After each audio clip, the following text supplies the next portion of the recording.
Hi there, it's Louise here of Timeless Craft Mama, and today I'm sharing a scrapbook layout process video with you using the Bow Bunny Baby Bump collection. Now, even though it's titled Baby Bump, you'll see I've actually used it for a photo of my boy's first birthday. I really felt like this collection lent itself quite well to really neutral colours, so I thought it was great for a boy's collection, and I really wanted to pop in some of those beautiful pastel colours that you can see in this collection. So the first thing I've done is I've taken that pretty paper and I've cut it using the Cricut machine, and I'm just going to slice that in half and pop that in the corners of my layout. The next step is to go through and to pick some of the elements from this collection that I want to use. Now, those cutouts that you'll see in the top right hand corner, they're actually full sheets of 12 by 12 paper. We actually cut out into those smaller pieces because I knew I was going to lay some of them around the page and use them for my layering.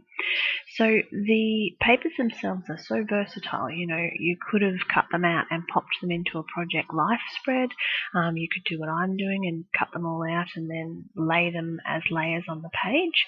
But there were so many options, this was what I decided to go with. Now, because I'm going to apply some distressed crayon to the back of this white background, I'm going to go ahead and prep the cardstock with some white gesso, and then I'm just going to use the packaging technique to spread some colour around. Now, most of this you'll see I do actually cover up, but the idea is that because I've used the cutout from the Cricut machine, I wanted to have some of that colour shining through those beautiful little holes in that paper. So I'm going to work on the layers again and start to attach some of these together. And what you'll see from the first image that you saw of the finished product is that the cluster itself is not structured. You know, it's not neat and tidy, and the photo's on an angle, and I really wanted this particular layout to show just how easy it was to create a layout and not have to be so strict with the way your papers go. So this little card that says Happy Day, I'm just going to fussy cut that and use that as my title, and then pop that bit of cardboard, that extra cutout, behind this cluster that I'm building here. So there's no wastage. You really can use everything when it comes to putting a layout together.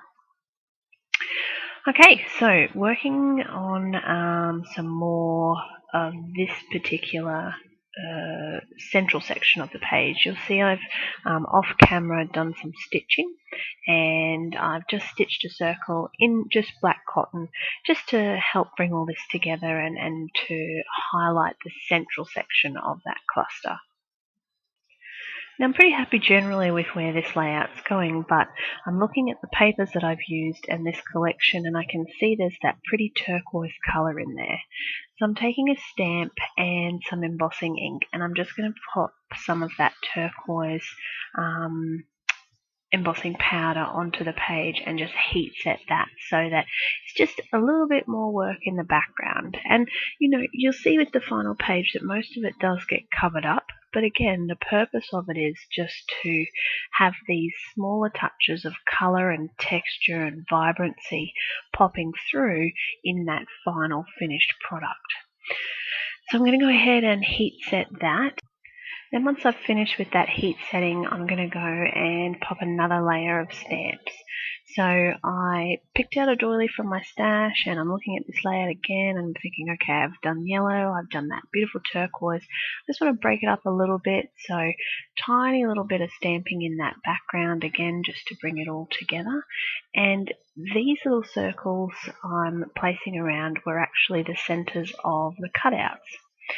So they're going to make a feature on the layout as well. Again, no wastage. We want to make sure that we're using all of the paper and, you know, not ending up with little bits here and there left in our stash.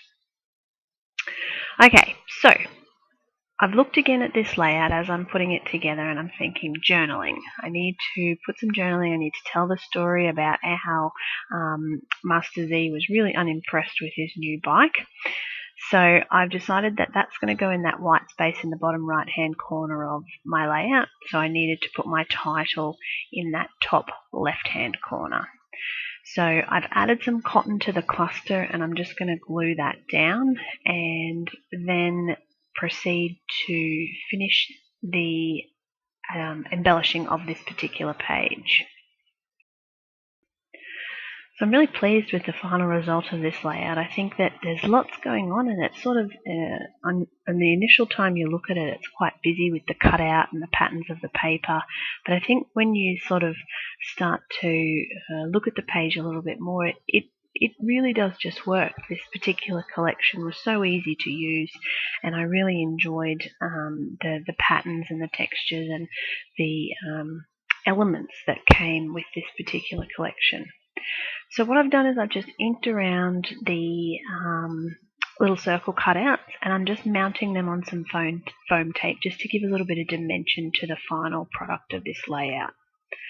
I'm going to go ahead and pop my journaling on, and this layout will then be pretty much ready to go. Now I know you can't read my journaling, and there is a close-up at the end, but it basically, I really like this photo, and it was one that had to go in the album because one of my boys was just, he did not want to ride his new bike, and the other one was just, it's almost like you can see him rolling his eyes because his brother's carrying on about sitting on this bike and having his photo taken for his first birthday. So it was really fun to put this one together, and I think the collection, even though it's called Baby Bump, it would certainly lend itself to a lot of other memories for you to scrapbook. So the final thing that I've done is just popped some black splatters around the page, and I'm going to show you a couple of close-ups of the finished product, and to thank you for checking out my video. I hope you're inspired, I hope you enjoy. Please feel free to leave me a comment, and don't forget to subscribe to my YouTube channel. Thanks so much.